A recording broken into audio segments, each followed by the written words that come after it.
नमस्कार विद्यार्थी मित्रांनो, स्मार्ट अभ्यास या यूट्यूब चॅनलवर आपले मनापासून स्वागत आहे. आणि मित्रांनो, मागील 3-4 दिवसांपासून आपल्याला डेली चालू घडामोडीचं जे काही आपलं लेक्चर होतं ते घेता आलेलं नाही. कारण खूप जास्त वैयक्तिक कामांमध्ये बिझी असल्यामुळे मला ते लेक्चर रेकॉर्ड करणंही शक्य झालेलं नव्हतं. त्यासाठी सर्व विद्यार्थ्यांची प्रथमतः मी क्षमा मागतो. मात्र आजपासून आपली जी काही चालू घडामोडीची डेली करंट अफेअर्सची सीरीज आहे ती कंटिन्यू असणार आहे. तर चला मग वेळ न घालवता आजच्या आणि कालच्या अर्थात 23 आणि 24 एप्रिलच्या ज्या महत्त्वपूर्ण चालू घडामोडी घडलेल्या आहेत त्याचा अभ्यास या व्हिडिओच्या माध्यमातून आपण करणार आहोत. तर चला मग पहिला प्रश्न असणार आहे. पहिला आणि अत्यंत महत्त्वाचा हा प्रश्न असेल की मिसेस ग्लोब इंटरनॅशनलचा किताब जिंकणारी पहिली भारतीय कोण बनली आहे? ऑप्शन्स या ठिकाणी देण्यात आले आहेत. याचं योग्य उत्तर असेल option number C, Anuradha Garg. ही जी भारतीय महिला आहे तिनं नुकतंच मिसेस ग्लोब इंटरनॅशनल जी सौंदर्य स्पर्धा आहे ती जिंकलेली आहे आणि अशी जिंकणारी ती पहिली भारतीय महिला ठरलेली आहे. तर हा प्रश्न आपल्यासाठी महत्त्वाचा आहे, कारण अशा प्रकारची स्पर्धा जिंकणारी ती पहिली भारतीय ठरल्यामुळे ते आपल्याला यावर प्रश्न हे विचारला जाऊ शकतं. तर या स्पर्धेचं आयोजन चीन या देशामध्ये झालेलं आहे, हे सुद्धा आपल्याला लक्षात ठेवायचं आहे. त्यासोबतच ज्या इतर सौंदर्य स्पर्धा पार पडलेल्या आहेत त्याच्या विजेत्या कोण होत्या ह्या सुद्धा आपल्याला नावं लक्षात ठेवायचे आहेत. तर मिस युनिव्हर्स 2024 ची विजेता आहे विक्टोरिया थेल्विक, जी की डेन्मार्क या देशाची आहे. मिस वर्ल्ड 2024 क्रिस्टिना पिचकोवा, जे की चेक रिपब्लिक या देशाचे आहेत.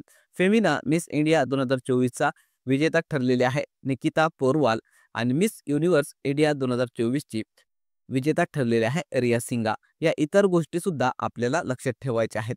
त्यानंतर पुढचा प्रश्न असणार आहे की नुकतेच भारत व कोणत्या देशांदरम्यान डस्टलीक सैन्य अभ्यासाचे आयोजन करण्यात आले?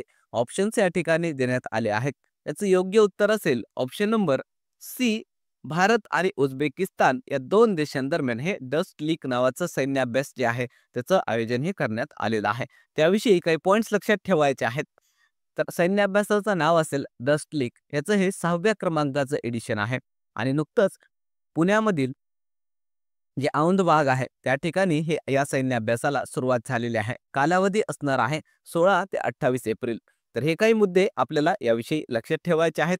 तसेच इतर काही महत्त्वाचे सैन्य अभ्यास जे नुकतंच पार पडलेले आहेत ते सुद्धा लक्षात ठेवायचे आहेत, कारण नुकतंच जे काही परीक्षा होत आहेत त्यामध्ये सैन्य अभ्यासांवर प्रश्न हे विचारले जात आहेत. तर पहिला आहे डेव्हिल स्ट्राईक, जे की भारतीय सेना आणि भारतीय वायुसेनेचा सैन्य अभ्यास होता. एकुवेरिन भारत व मालदीव या दोन देशांदरम्यान सैन्य अभ्यास पार पडलेला आहे मालदीव या देशामध्ये. सायक्लॉन भारत आणि इजिप्त, जे की राजस्थानमध्ये पार पडलेला आहे. विंग्ड रायडर्स भारतीय सेना आणि भारतीय वायुसेनेचा सैन्य अभ्यास होता. लापेरोस हा बहुपक्षीय सैन्य अभ्यास जे की फ्रान्स या देशामध्ये पार पडलेला आहे. यामध्ये विविध देशांनी सहभाग हा घेतलेला होता. कोमोडो सैन्य अभ्यास बहुपक्षीय सैन्य अभ्यास होता, जे की इंडोनेशिया या देशामध्ये पार पडलेला आहे. ट्रॉपेक्स 25 जी की भारतीय सेना, भारतीय वायुसेना आणि भारतीय तटरक्षक दल यांचा हा संयुक्त सैन्य अभ्यास होता, जे की हिंद महासागर या ठिकाणी नुकतंच पार पडलेला आहे. एकिमे नावाचा सैन्य अभ्यास भारत व आफ्रिकी देशांमधील हे पहिलं संयुक्त नौदल सराव पार पडलेला आहे टांझानिया या देशामध्ये. तर हे महत्त्वाचे सैन्य अभ्यास आपल्याला लक्षात ठेवणं गरजेचं आहे. त्यानंतरचा प्रश्न असेल की नुकतेच प्रकाशित इंडिया जस्टिस रिपोर्ट 2025 नुसार न्यायदानामध्ये कोणते राज्य प्रथम क्रमांकावर आहे? ऑप्शन्स या ठिकाणी देण्यात आले आहेत. याचं योग्य उत्तर असेल ऑप्शन नंबर बी, कर्नाटक हे राज्य. हे जे काही रिपोर्ट आलेला आहे इंडिया जस्टिस रिपोर्ट, त्यामध्ये भारतामध्ये प्रथम क्रमांकावर राहिलेला आहे. त्याविषयी पॉइंट्स लक्षात ठेवायचे आहेत. तर रिपोर्टचं नाव असेल इंडिया जस्टिस रिपोर्ट. यामध्ये काय आहे तर एखाद्या राज्यामधील न्यायदानाची प्रक्रिया ही किती जलद आहे यावरून ही क्रमवारी दिली जात असते. तर यानुसार टॉपचं राज्य ठरलेलं आहे कर्नाटक, ज्या राज्यामध्ये सर्वात कमी पेंडिंग न्यायालयीन प्रकरणे हे पाहायला मिळालेले आहेत. म्हणजे जे काही न्यायालयीन खटले आहेत ते सर्वात जलद या कर्नाटक राज्यामध्ये म्हणजे निकाली लावण्यात आलेले आहेत. तर हे आपल्याला लक्षात ठेवायचं आहे. यानुसार पहिल्या क्रमांकावर कर्नाटक राज्य आहे, दुसऱ्या क्रमांकावर आंध्र प्रदेश, तिसऱ्या क्रमांकावर तेलंगणा हा राज्य आहे. हे महत्त्वाचा रिपोर्ट आहे. यावर आपल्या परीक्षेमध्ये प्रश्न हा विचारला जाऊ शकतो. त्यासोबतच कर्नाटक राज्याचा उल्लेख आला आहे, तर त्याविषयी पॉइंट्स लक्षात ठेवा. याची राजधानी आहे बँगलोर, मुख्यमंत्री आहेत सिद्धारामय्या आणि राज्यपाल आहेत थावरचंद गेहलोत. त्यानंतर इतर काही महत्त्वाचे इंडेक्स आपल्याला लक्षात ठेवणं गरजेचं आहे, कारण आपल्या परीक्षांमध्ये महत्त्वाच्या इंडेक्सवर प्रश्न हा विचारला जातो. तर पहिला आहे वर्ल्ड हॅपीनेस इंडेक्स. यानुसार भारताचा क्रमांक आहे 118वा. ग्लोबल पीस इंडेक्सनुसार जगामध्ये भारताचा 116वा क्रमांक आहे. करप्शन इंडेक्स 2024 नुसार भारताचा क्रमांक आहे 96. प्रेस फ्रीडम इंडेक्सनुसार जगामध्ये भारताचा क्रमांक आहे 159वा आणि वर्ल्ड हंगर इंडेक्सनुसार जगात भारताचा क्रमांक 105वा आहे. त्यानंतर पुढचा प्रश्न असणार आहे की भारतातील पहिला पूर्ण डिजिटल राज्य कोणता बनला आहे? ऑप्शन्स या ठिकाणी देण्यात आले आहेत.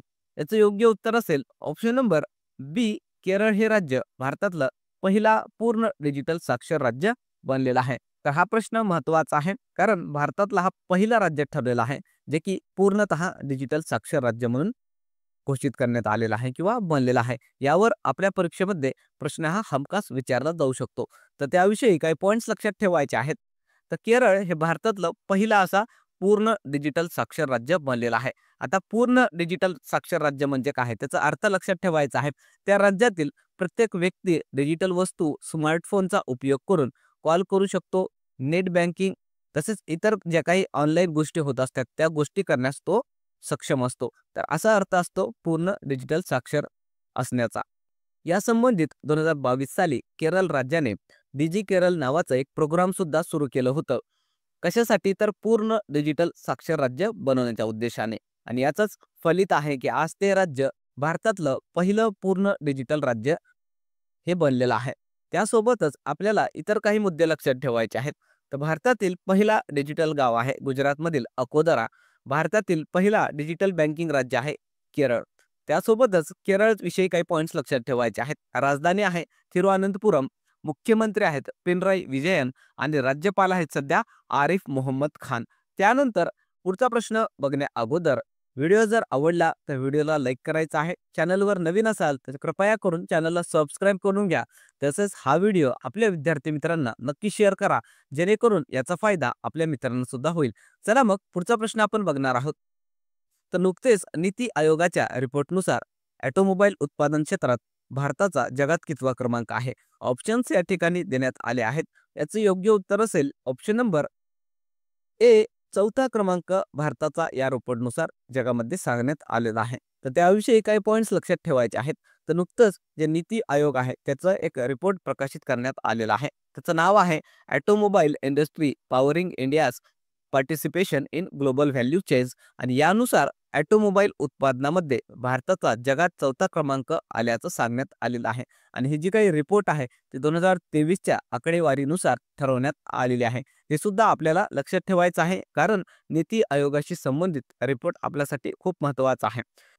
तसेच ऑटोमोबाईल क्षेत्रामध्ये किंवा उत्पादनामध्ये जे टॉपचे देश आहेत त्यांचे नावं लक्षात ठेवायचे आहेत. पहिल्या क्रमांकावर चीन देशाचा नंबर आहे, दुसरा आहे अमेरिका, तिसऱ्या क्रमांकावर आहे जपान आणि आता भारताचा यामध्ये चौथा क्रमांक आलेला आहे.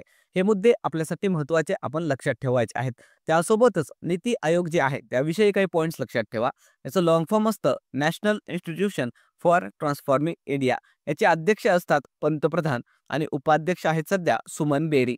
याची स्थापना करण्यात आली होती 1 जानेवारी 2015 साली. हे मुद्दे आपल्याला लक्षात ठेवणं गरजेचं आहे. यावर आपल्या परीक्षांमध्ये प्रश्न हे विचारले जातात. त्यानंतरचा प्रश्न असणार आहे की नुकतेच भारतीय भारोत्तोलन महासंघ ॲथलीट आयोगाचे नवीन अध्यक्ष कोण बनले आहेत? ऑप्शन्स या ठिकाणी देण्यात आले आहेत. याचं योग्य उत्तर असेल ऑप्शन नंबर ए, मीराबाई चानू या भारतीय भारोत्तोलन जे महासंघ आहे त्या ॲथलीट आयोगाच्या नवीन अध्यक्षा बनल्या आहेत. त्याविषयी पॉइंट्स लक्षात ठेवा. हे जे काही IWF आहे त्याचा लॉंग फॉर्म लक्षात ठेवा, Indian weight lifting federation athlete federation. त्यालाच आपण भारतीय भारोत्तोलन महासंघ ॲथलीट असं म्हणतो. आणि याच्या आयोगाच्या अध्यक्ष बनल्या आहेत मीराबाई चानू. आणि या ज्या काही मीराबाई चानू आहेत त्या मणिपूरच्या वेट लिफ्टर आहेत. 49 किलो वजनी गटामध्ये त्यांनी खेळ खेळलेला आहे. त्यांनी टोकियो ऑलिम्पिक 2020 मध्ये भारताला सिल्वर मेडल जिंकून दिलेला आहे. तसेच 2022च्या कॉमनवेल्थ गेम्समध्ये भारताला सुवर्ण पदक अर्थात गोल्ड मेडल जिंकून दिलेलं आहे. तसेच यांना मिळालेल्या पुरस्कारांविषयी सुद्धा आपल्या लक्षात ठेवायचं आहे.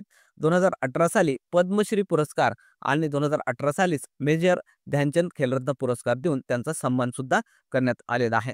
त्यासोबतच आपल्याला इतर काही महत्त्वाच्या नियुक्त्या ज्या झालेल्या आहेत त्या लक्षात ठेवायच्या आहेत, कारण या नियुक्त्यांवर आपल्या परीक्षांमध्ये प्रश्न हा विचारला जातो. तर पहिली नियुक्ती आहे अमृत मोहन प्रसाद एसएसबीचे प्रमुख बनले आहेत. बीएसएफचे प्रमुख बनले आहेत दलजीत सिंग चौधरी. सीआरपीएफचे प्रमुख अनिश दयाल सिंग. सीआयएसएफचे प्रमुख राजविंदर सिंग भट्टी. एनएसजीचे प्रमुख बी श्रीनिवासन. एसपीजीचे प्रमुख आलोक शर्मा. आयटीबीपीचे प्रमुख राहुल रसगोत्र. एनडीआरएफचे प्रमुख बनले आहेत पियुष आनंद. एनसीबीचे प्रमुख अनुराग गर्ग. भारतीय हवाई दलाचे प्रमुख बनले आहेत अमरप्रीत सिंग. भारतीय नौदल प्रमुख दिनेश कुमार त्रिपाठी. भारतीय सेना प्रमुख बनले आहेत उपेंद्र द्विवेदी. तसेच नुकतंच आरबीआयचे नवीन गव्हर्नर बनले आहेत संजय मल्होत्रा. केंद्रीय मुख्य निवडणूक आयुक्त बनले आहेत ज्ञानेश कुमार. इस्रोचे नवीन अध्यक्ष बनले आहेत व्ही नारायणन. राष्ट्रीय महिला आयोगाच्या अध्यक्षा बनल्या आहेत विजया राहटकर. राज्य महिला आयोगाच्या अध्यक्षा रुपाली चाकणकर. महाराष्ट्र राज्य मुख्य निवडणूक आयुक्त बनले आहेत दिनेश वाघमारे. महाराष्ट्राच्या मुख्य सचिव सुजाता सौनिक आणि महाराष्ट्र राज्याच्या पोलीस महासंचालक बनले आहेत रश्मी शुक्ला. या अतिशय महत्त्वाच्या नियुक्त्या आपल्याला लक्षात ठेवणं गरजेचं आहे. त्यानंतरचा प्रश्न असेल, नुकतेच 15वी हॉकी इंडिया सिनियर पुरुष राष्ट्रीय चॅम्पियनशिप 2025 कोणी जिंकली? ऑप्शन्स या ठिकाणी देण्यात आले आहेत. याचं योग्य उत्तर असेल ऑप्शन नंबर बी पंजाब या संघाने नुकताच ही 15व्या क्रमांकाची हॉकी इंडिया सिनियर पुरुष राष्ट्रीय चॅम्पियनशिप जिंकलेली आहे. त्याविषयी काही पॉईंट्स लक्षात ठेवायचे आहेत. तर ही जी काही हॉकी इंडिया सिनियर पुरुष राष्ट्रीय चॅम्पियनशिप आहे त्याचं हे 15व्या क्रमांकाचं एडिशन होतं. ज्याचा विजेता पंजाब ठरलेला आहे आणि उपविजेता मध्य प्रदेश ठरलेला आहे. ही स्पर्धा कुठे पार पडली तर ठिकाण लक्षात ठेवायचं आहे मध्य प्रदेशमधील झांसी या ठिकाणी. तसेच आपल्याला इतर काही पॉईंट्स लक्षात ठेवायचे आहेत. तर हॉकी इंडिया सिनियर महिला राष्ट्रीय चॅम्पियनशिप सुद्धा झालेली आहे. हरियाणा राज्यातील पंचकुला या ठिकाणी याचा विजेता ठरलेला आहे झारखंड हा संघ आणि उपविजेता हरियाणा ठरलेला आहे. तसेच हॉकी इंडिया लीग 2024-25 ची पुरुषांची झालेली आहे. ओडिशा राज्यातील राऊरकेला या ठिकाणी विजेता ठरलेला आहे सारची रार बेंगाल टायगर्स आणि उपविजेता हैदराबाद तुफान हा संघ ठरलेला आहे. आणि महिलांची सुद्धा स्पर्धा पार पडलेली आहे झारखंडमधील रांची या ठिकाणी. यामध्ये विजेता ठरलेला आहे ओडिशा वॉरियर्स हा संघ आणि उपविजेता सुरमा हॉकी क्लब. तसेच हॉकी इंडिया जे पुरस्कार आहेत ते सुद्धा देण्यात आलेले आहेत. त्यामध्ये best player of the year पुरुष मध्ये ठरलेला आहे हरमनप्रीत सिंग आणि best player of the year woman ठरलेले आहे सविता पुनिया. हे अत्यंत महत्त्वाचे हॉकीशी संबंधित मुद्दे आहेत, ते आपल्याला लक्षात ठेवायचे आहेत. त्यानंतरचा प्रश्न असेल की T20 क्रिकेटमध्ये 100 अर्धशतक करणारा पहिला भारतीय क्रिकेटपटू कोण बनला आहे? ऑप्शन्स या ठिकाणी देण्यात आले आहेत. याचं योग्य उत्तर असेल ऑप्शन नंबर बी विराट कोहली हा T20 क्रिकेटमध्ये 100 अर्धशतक करणारा पहिला भारतीय क्रिकेटपटू ठरलेला आहे. त्याविषयी काही पॉईंट्स लक्षात ठेवायचे आहेत. तर नुकतंच जे काही IPL स्पर्धा सुरू आहे त्यामध्ये RCB विरुद्ध राजस्थान रॉयल जे काही सामना झालेला आहे त्यामध्ये हे 100वा अर्धशतक त्याने केलेला आहे आणि असा विक्रम करणारा तो पहिला भारतीय क्रिकेटपटू ठरलेला आहे. तर एवढे मुद्दे आपल्यासाठी महत्त्वाचे आहेत, ते आपण लक्षात ठेवायचे आहेत. त्यानंतरचा प्रश्न असेल की जागतिक वारसा दिवस कधी साजरा केला जातो? ऑप्शन्स या ठिकाणी देण्यात आले आहेत. याचं योग्य उत्तर असेल ऑप्शन नंबर ए 18 एप्रिलला जागतिक वारसा दिवस म्हणून जगभरामध्ये साजरा केला जातो. त्याविषयी पॉईंट्स लक्षात ठेवायचे आहेत. तो जागतिक वारसा दिवस अर्थात वर्ल्ड हेरिटेज डे दरवर्षी 18 एप्रिलला साजरा केला जातो. 2025 ची थीम काय होती हे थीम आपल्याला लक्षात ठेवायचे आहेत. तर heritage under threat from disaster and conflicts. तर ही थीम आपल्यासाठी महत्त्वाची, यावर आपल्याला प्रश्न विचारला जाऊ शकतो. त्यासोबतच एप्रिल महिन्यामधील इतर जे दिनविशेष आहेत ते सुद्धा आपल्याला लक्षात ठेवायचे आहेत. 1 एप्रिलला ओडिशा राज्य स्थापना दिवस म्हणून साजरा केला जातो. 2 एप्रिलला विश्व ऑटिझम जागरूकता दिवस. 5 एप्रिल समता दिवस. 7 एप्रिलला विश्व स्वास्थ्य दिवस. 10 एप्रिल विश्व होमिओपॅथी दिवस. 10 एप्रिलला राष्ट्रीय सुरक्षित मातृत्व दिवस. 14 एप्रिलला डॉक्टर बाबासाहेब आंबेडकर यांची जयंती साजरी केली जाते. 15 एप्रिलला विश्व कला दिवस आणि 18 एप्रिलला जागतिक वारसा दिवस म्हणून साजरा केला जात असतो. हे महत्त्वाचे दिनविशेष आपल्याला लक्षात ठेवायचे आहेत. त्यानंतर कालच्या ज्या काही महत्त्वाच्या घडामोडी आपण बघितल्या होत्या मागच्या व्हिडिओमध्ये, त्याचं क्विक रिव्हिजन या ठिकाणी आपण करणार आहोत. तर पहिला प्रश्न आपण घेतला होता, धावत्या रेल्वेमध्ये एटीएम मशीन असणारी भारतातील पहिली एक्सप्रेस रेल्वे कोणती बनली आहे? याचं उत्तर होतं option number A Panchavati express. त्यानंतरचा प्रश्न आपण घेतला होता, खेलो इंडिया युथ गेम्स 2025चा शुभंकर काय असणार आहे? याचं उत्तर होतं ऑप्शन नंबर ए गजसिम्हा. याविषयी कालच्या व्हिडिओमध्ये आपण डिटेलमध्ये अभ्यास सुद्धा केलेला आहे. त्यानंतरचा प्रश्न होता, नुकतेच एकेमे संयुक्त नौदल सरावाचे आयोजन कोठे करण्यात आले? याचं उत्तर होतं ऑप्शन नंबर बी टांझानिया. त्यानंतरचा प्रश्न होता, डॅनियल नोबोआ कोणत्या देशाचे नवीन राष्ट्रपती बनले आहेत? आणि याचं उत्तर होतं ऑप्शन नंबर सी इक्वेडोर या देशाचे हे डॅनियल नोबोआ नवीन राष्ट्रपती बनले आहेत. याविषयी मागच्या व्हिडिओमध्ये आपण डिटेलमध्ये चर्चा केलेली आहे. त्यानंतरचा प्रश्न आपण घेतला होता, नुकतेच कोणत्या राज्याने भूमी अभिलेख प्रबंधनासाठी भूभारती पोर्टल लॉन्च केले? याचं उत्तर होतं ऑप्शन नंबर ए तेलंगणा. त्यानंतरचा प्रश्न आपण घेतला होता की नुकतेच डॉक्टर बाबासाहेब आंबेडकर यांची जयंती कधी साजरी करण्यात आली? याचं उत्तर होतं ऑप्शन नंबर ए 14 एप्रिल. त्यानंतर अजून एक प्रश्न आपण घेतला होता, विश्व कला दिवस कधी साजरा केला जातो? याचं उत्तर होतं ऑप्शन नंबर बी 15 एप्रिलला विश्व कला दिवस म्हणून साजरा केला जातो. तसेच आपण मागच्या व्हिडिओमध्ये एक होमवर्क क्वेश्चन सुद्धा दिला होता. तो क्वेश्चन असा होता की महाराष्ट्रातील पहिले शासकीय अधिकारी मराठी साहित्य संमेलन कोठे पार पडले? ऑप्शन्स आपण दिले होते. याचं उत्तर हे बऱ्याचशा विद्यार्थ्यांनी अतिशय सुंदरपणे डिटेलमध्ये कॉमेंट बॉक्समध्ये दिलेलं आहे. त्यांचं मनापासून अभिनंदन. यावरून दिसून येत आहे की विद्यार्थी किती चांगल्या प्रकारे चालू घडामोडींचा डिटेलमध्ये अभ्यास हे करत आहेत. याचा फायदा येणाऱ्या परीक्षांमध्ये त्यांना दिसून येणार आहे. ज्यांना याचं उत्तर माहिती नाही त्यांच्यासाठी उत्तर आपण सांगणार आहोत. याचं उत्तर असेल ऑप्शन नंबर ए पुणे या ठिकाणी नुकतंच महाराष्ट्रातलं पहिलं शासकीय अधिकारी मराठी साहित्य संमेलन पार पडलेलं आहे. त्यानंतर आजचा होमवर्क क्वेश्चन असेल की झेडमोर मोगदा कुठे उभारण्यात आला आहे? ऑप्शन्स या ठिकाणी आपण दिले आहेत. या सोप्या प्रश्नाचं उत्तर सर्व विद्यार्थ्यांनी कॉमेंट बॉक्समध्ये द्यायचं आहे. बघूया किती विद्यार्थ्यांना या प्रश्नाचं उत्तर हे माहिती आहे. चला मग थांबूया या ठिकाणी. व्हिडिओ जर आवडला तर व्हिडिओला लाईक करायचा आहे. चॅनलवर नवीन असाल तर चॅनलला सबस्क्राईब करून घ्यायचं आहे. तसेच आपलं जे टेलिग्राम चॅनल आहे स्मार्ट अभ्यास 555 त्याला सुद्धा जॉईन करून घ्या.